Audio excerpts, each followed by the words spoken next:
My name is Dan Maslia, and I live in Atlanta, Georgia. And today I'm going to film a video of making Bottarga, or abedahu, as many of our Sephardic people call it. My mother immigrated to Atlanta about 100 years ago from Izmir, Turkey. And with her, she brought the recipe that she'd been using to make abedahu over the years. Actually, abedahu, or Bottarga, was made by the Phoenicians over 3,000 years ago, the records show. And it's not something new that people have been eating. I watched my mother making it over the years, and I decided that I wanted to start making it myself. So about 50 years ago, my Rabbi Shai, who came to our synagogue in Atlanta, he and I together started making roe, abedahu, or Bottarga, whatever you want to call it. And we've been doing this and selling it and giving it to friends all over the country. Today, my grandson, Joshua Whitehead, is going to video me while I start the process. So let me start. Here are four, the word dedo in Ladino is finger. We call this a double dedo because there are two pieces. And this is one row. This is about 8 to 9 ounces. And I have already cleaned 2 of them. I'm going to clean 2 more. The way we do it, you get scissors, preferably with a curved bottom, and you cut the veins out first from all over around, and then you clean out the bloodline. And what I've done several years ago, I was at my dentist's office, and he was using an instrument to clean my teeth, and I said, "Stop, Solomon." He says, "What's wrong?" I says, "I need that instrument."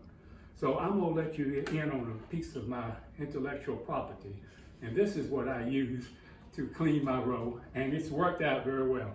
The way you do it, you open up the inside of the roe, and you punch a hole at the front to break a hole where the blood comes out, and then you take the other end and you just scrape it down, pull it down, and then the blood comes out and any other veins come out. And that way you've got a clear path here to get it clean. And then turn it over. Any other veins you cut off with these scissors. And then you just lay them out because we're going to salt them. I've got one more here that we've done that I'm going to do. I'm going to cut the vein out. And once again, here we'll cut the vein.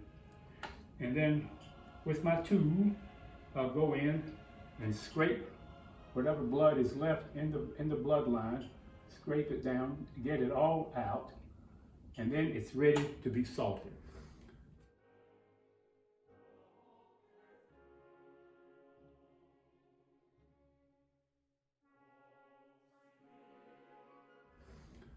So we take the salt and completely cover it with salt. What we're trying to do is we're going to cure the roe. The first thing when you do, the reason we put the salt is that this will sit for about 2.5 hours, just sitting here in the salt.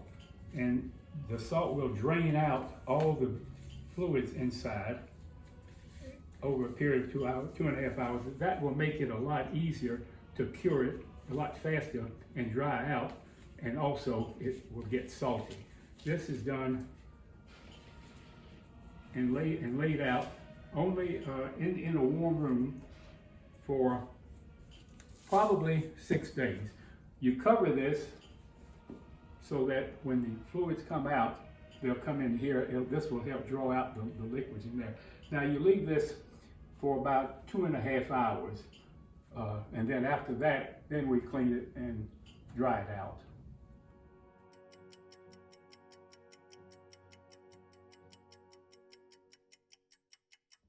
Hello, we're back. It's been 2.5 hours since the roe has been curing. I've already cleaned 2 of them. Basically, the way you do it, you just simply wash all the salt off as well as you can and dry it off very well. It's important that you dry it completely because during the curing process, if it isn't dry, you could get some mold spots on it. So just dry it very well and then lay it out. Then we'll do this other one here. And in order to get it dried quickly to get a quick start to it, I usually get a hair dryer and run the hair dryer over the roe. I have one here, and I simply run it over for a few minutes. You don't want to hold it too close because you might cook it. You want to hold it back and run it. What'll happen when you run the hair dryer over it, it'll create a thin film where it looks like it's starting to get hard and cured. So simply run the hair dryer for a few minutes on both sides, and then you're ready to let it start curing.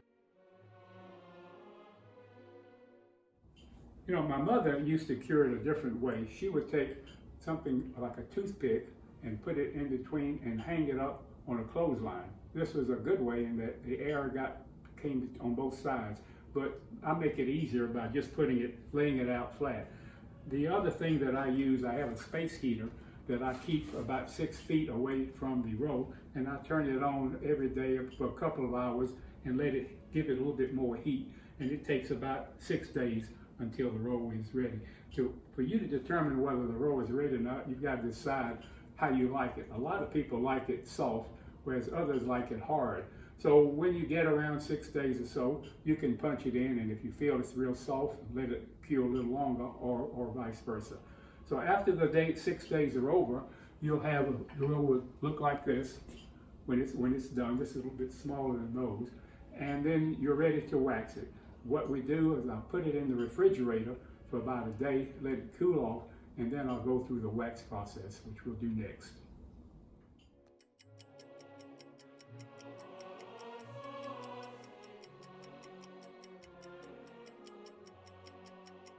Hello, I'm back again. We're ready to see about waxing the roe. Now, if you plan on eating it in the next 3 or 4 or 5 days, a week or so, it's okay. But if you want to preserve it for a long period of time, you're best waxing it. And I'm going to reveal to you some more of my intellectual property, a special tool that I use to wax the roe. You can go to Dick's Sporting Goods and you get a little fish hook. And then you take the fish hook and you apply it to the center of the roe and hook it on like this. And then the wax, by the way, has been here. I'll tell you about the wax in a moment. We'll drop the roe into the wax 4 times so that it can be well preserved. This wax, once it's waxed for this long and you put it in the refrigerator, it will last at least a year. The roe will stay fresh at least a year. So I dip it in 4 times, and it dries very quickly. I have another one. The other one I'm going to use, I've already put the fish hook in it, and we'll dip this 4 times. And then there's another way. Actually, there are 2 other ways to wax it. If you don't want to go through this process, you can buy a wax brush, and many people do that when they make cheese.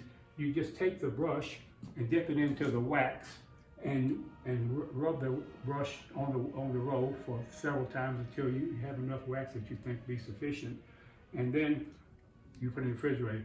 The other way I use it, I wax it, is to sometimes when I have a lot to wax, I use this pan. I fill this pan full of wax. I put the fish hook on the top and I just drop it down. This is a lot easier. It doesn't put a hole in the center of the roe. So once you take it out, you just punch the wax to cover up the hole and put this in the refrigerator. The kind of wax that I use is called cheese wax. You can go to the grocery store and get certain kinds of wax, but if it's not cheese wax, it will crack. This wax is very pliable and won't crack, and it'll keep the roe preserved for, as I said, at least a year or so in the refrigerator.